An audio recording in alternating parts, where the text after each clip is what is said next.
大嫂，我听隔壁邻居说你今天来过我家了，对吗？你找我是有什么事情吗？你怎么不等我回来就走了？小丽，我今天确实去过你家了，不过看你家没有人，我就把给你买的东西放在你家门口的柜子里了，你快去看看吧。嫂子，你怎么给我买这么多好吃的，而且还有我最爱吃的烤鱼？你对我真的是太好了，也只有嫂子记得我最爱吃什么，还特意跑这么远给我买过来。嫂子知道你爱吃的东西本来就不多，而且之前我听你在我面前提过一次，我就记下来了，今天特意给你买来送过去了。嫂子，谢谢你，总是在心里惦记着我，就算是我老公也不会特意为我跑几条街给我去买的，还是嫂子最疼我了。你难得来我们家一趟，怎么不等我回来呢？我今天还有其他事情要干，时间比较紧，等一会儿还要去我妈家吃饭，所以就没有等你回来。其实我今天给你买的吃的只是顺路给你带的，最重要的东西我给放在柜子下面的抽屉里了，你快点去看看吧。嫂子，这抽屉里面有一张银行卡，这张卡是你放在里面的吗？你给我一张银行卡做什么呀？小丽，是这样的，咱们家的老房子不是已经拆迁了吗？拆迁款昨天就下来了，一共赔偿了我们家350万，我就给你拿了150万，钱都在这卡里了。嫂子，这是娘家房子的拆迁款，你怎么能把钱给我呢？我都是已经嫁出来的人了，又怎么好意思再拿娘家人的钱？我明天回娘家一趟，还是把卡还给你吧。小丽啊，这是嫂子特意给你送过去的，你还要送回来给我干嘛呢？这些钱本来就有你的一份，只是我给你少了一点，希望你不要介意。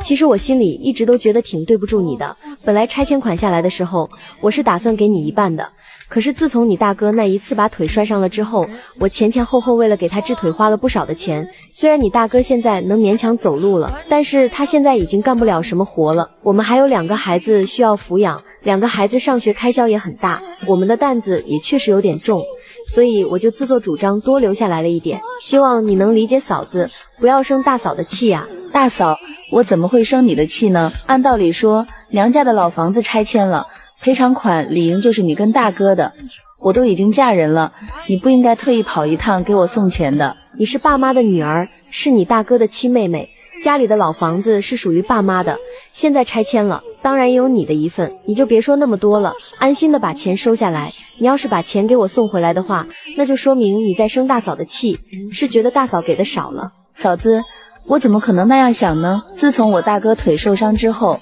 如今的这个家就都是靠你一个人在撑着，你的压力有多大呀？你吃了多少苦，受了多少罪，我是最清楚的。就算你要给我一份拆迁款，那也用不着给我这么多呀。小丽，你就别跟我说那么多见外的话了，咱们都是一家人，在嫂子的心里早就已经把你当做自己的亲妹妹了。嫂子给你的钱你就收好了，你虽然出嫁了，要知道女人在婆家只有手里有钱才会有话语权，我留下来的钱比你要多，这些钱足够我们家将来的生活了。如果哪一天我的钱不够用了，我会去找你借的，你就放心的把钱收下来，不要在心里有任何的压力。那好吧，嫂子，既然你都这么说了，那我就听你的，把钱收下来，谢谢你了。嫂子，你对我真的太好了。我是你的嫂子，我们都是一家人，就不用这么客气了。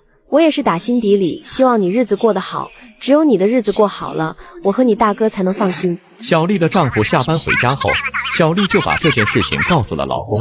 可是没过几天，老公在婆婆面前说漏了嘴，婆婆知道后就找到了小丽。小丽啊，你真是个有福气的人，你都已经嫁到我们家了，如今你娘家的老房子拆迁了，你的娘家大嫂居然还肯分给你拆迁款，这真的是太好了。是啊，妈，我能有这样的大嫂，是我上辈子修来的福气。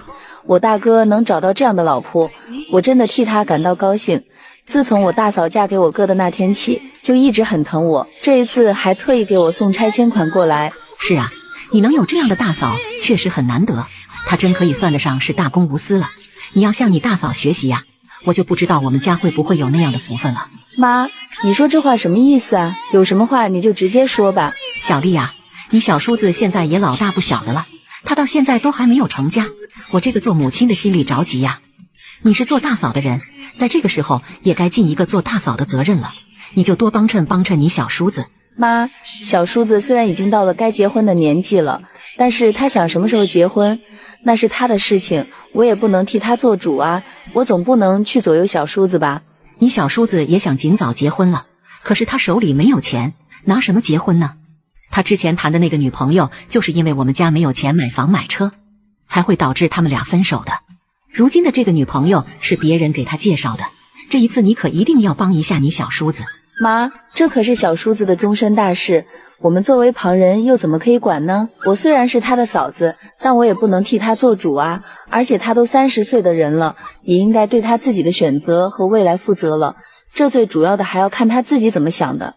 你作为他的嫂子，我作为他的母亲，我们就都应该多替他考虑考虑，不能让他再这样耽误下去，不然还不知道他什么时候才能结婚呢。但是婚姻大事，就算我们再着急也没有用的，我们总不能给他包办婚姻吧，更不能替他做主，最主要的还要人家女方同意了才可以啊。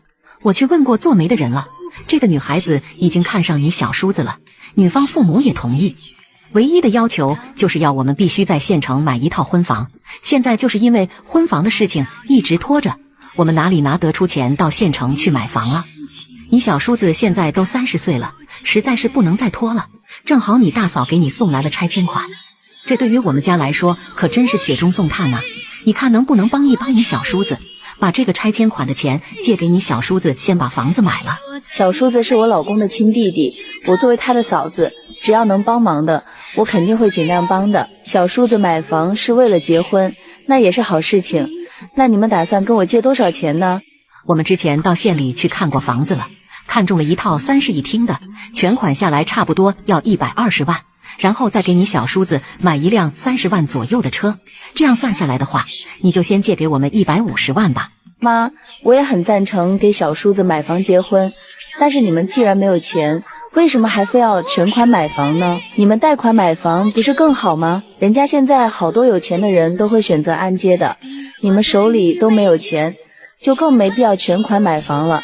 现在房子和车都是可以按揭的，不按全款算的话，房和车加起来有50万就够了。而且小叔子也都工作这么多年了，手里面总该有一点存款吧？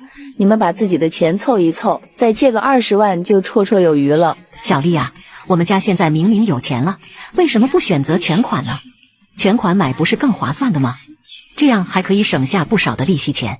妈，如果说你们自己有这个能力给他全款买房买车，那我绝对没意见。但是你们现在自己拿不出钱，是想要让我给他全款买，我肯定不接受的。我只是他的嫂子，只不过比他大2岁，我没有这个义务为他这么做。你要是打算这样跟我借钱的话，我不会同意的。你为什么不同意呢？你作为他的嫂子，而且你也有这个能力，你帮助自己的小叔子，难道不是天经地义的吗？就算我有这个能力，我也不能把钱全部都借给你们，我这笔钱还有其他的用处。我们现在住的那套房子打算再翻新一下。好好的房子，你为什么还非要去动它呢？就算这房子再怎么不好，那也是能继续住下去的。你们不是已经在里面住了7、8年了吗？就算再住几年，又有什么关系呢？现在我们家最重要的事情就是你小叔子的婚事。妈，你真的认为小叔子到现在没有结婚是因为咱们没房没车吗？你难道真的觉得以前那个和他分手的女孩是因为咱们家穷吗？其实我多少还是听说了一点，人家女孩子是觉得他整天不务正业，怕以后跟着他日子过得不踏实。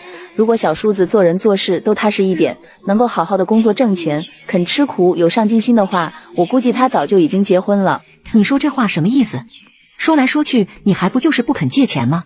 我并不是说不肯借钱给你们，我只是说不能全部借给你们，我也就只能借给你们20万，不够的让他自己出去想办法，总不可能他娶了个老婆，房子和车子的钱都让我这个做嫂子的出吧。我只是他的嫂子而已，况且他又不是我的儿子，我凭什么给他出这么多钱呢？你手里明明有这么多钱，你留着又能干什么呢？我们都是一家人，这钱给谁花还不都是一样吗？这怎么可能一样？感情这不是你的钱，你就不心疼是吧？反正我已经把话说得很明白了，我的钱要留着给自己建房子，还要培养我的儿子。小丽坚决不肯拿全部的钱出来给小叔子结婚用，婆婆接下来会怎么办呢？